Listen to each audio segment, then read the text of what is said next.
from a decade ago, and they fear the world has forgotten them amid an escalating backlash against women's rights and gender equality.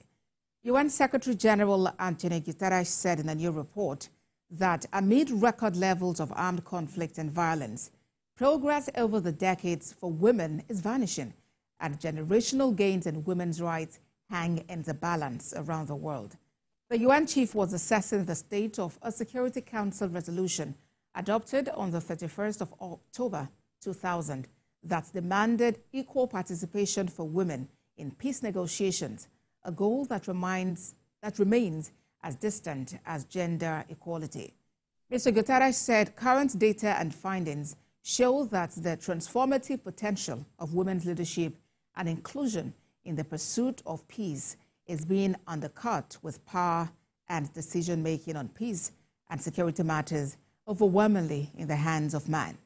The report says the proportion of women killed in armed conflicts doubled in 2023 compared with a year earlier. UN-verified cases of conflict-related sexual violence were 50% higher, and the number of girls affected by grave violations in conflicts increased by 35%.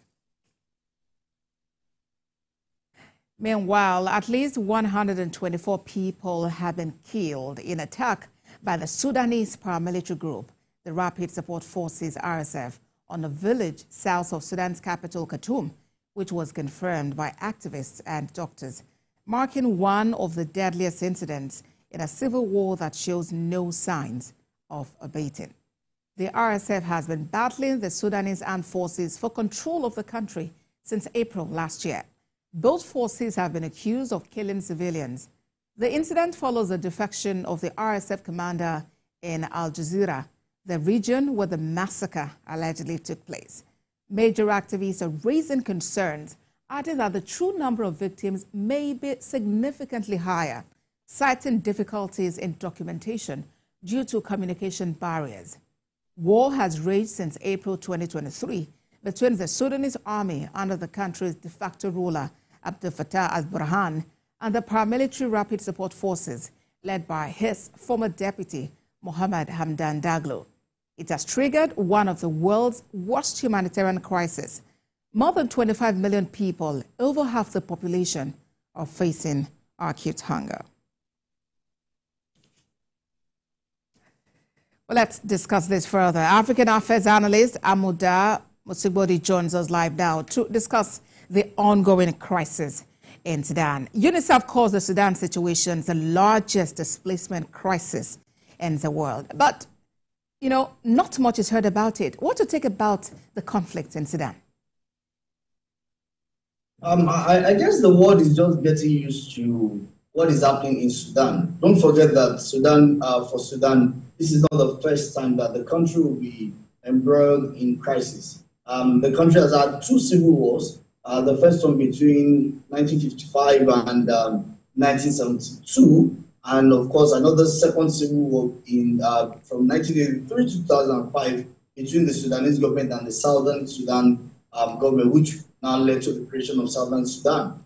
But now we have another fresh crisis. And I guess maybe not. What is just gotten used to the crisis in Sudan and feels that it has become a norm. And that is why there is less outcry about it. You remember how the Darfur region crisis gained traction across the board.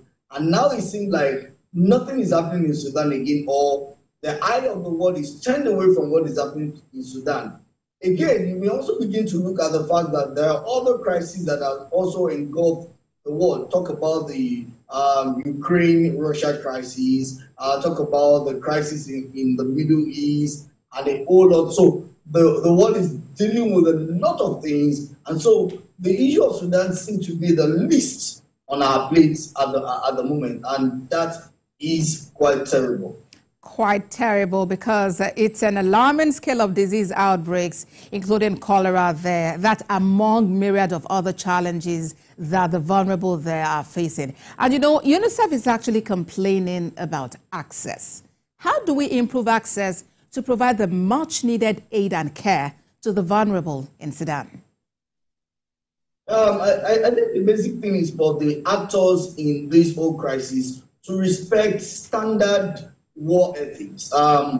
One of the things about, one standard war ethics is that you don't deny access to food, access to aid for any of the parties. And of course, we don't also expect that there will be attack on, non-combatants, which includes civilians. And even we have some sacred places that are called, places of no targets during war.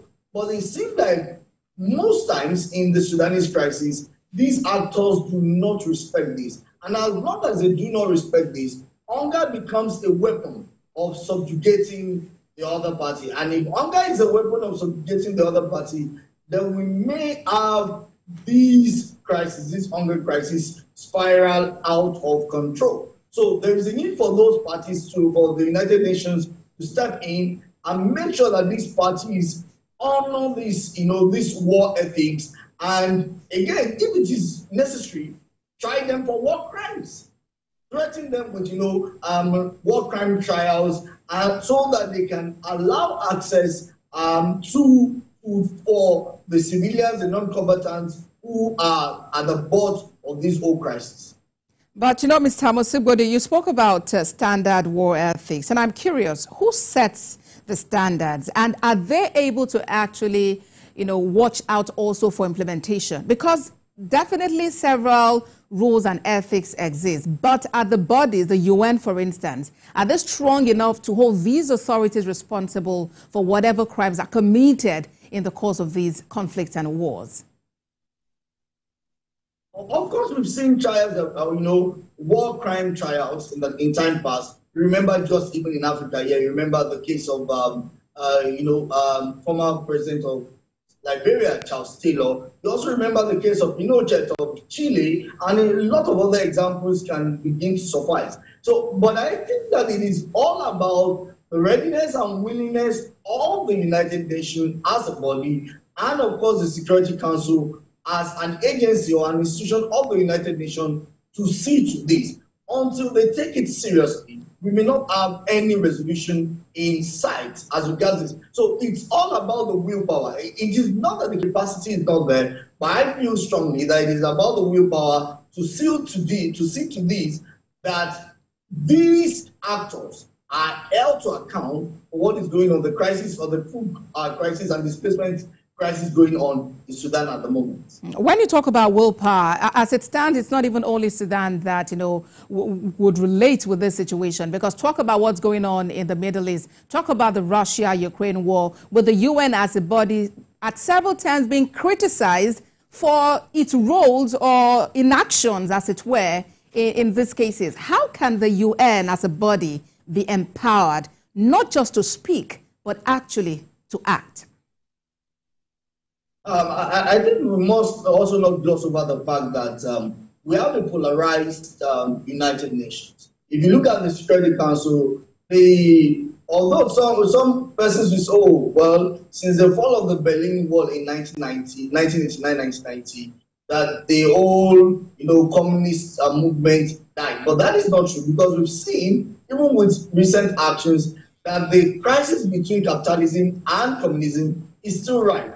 And that also plays out in decision-making at the level of the Security Council, which is the strongest, institution in that body. So because of this, we keep having, the old stalemate that we're having at the moment. You mentioned the Middle East and so on. So there is the need for all these individuals, the major actors, the major big players in the Security Council, to come to understand that humanity precedes their respective egos and isms that they fly around.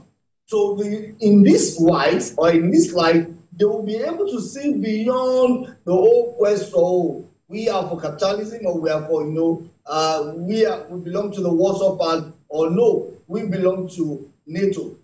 There is a need for collaboration. And all of them. Now, don't forget that even what is playing out in Sudan at the moment, you see Russia, and the US playing their respective roles in supporting one party against the other. And this is the trend across the globe. Talk about the Middle East, talk about different crises across the world, and this will definitely not bode well for us at all as humans. All right, Mr. Musubudi. So we hope that this really is a call to action to remember Sudan, even in this very trying time for the country. African Affairs Analyst Amuda Musubudi, thank you so much for your time on World Now.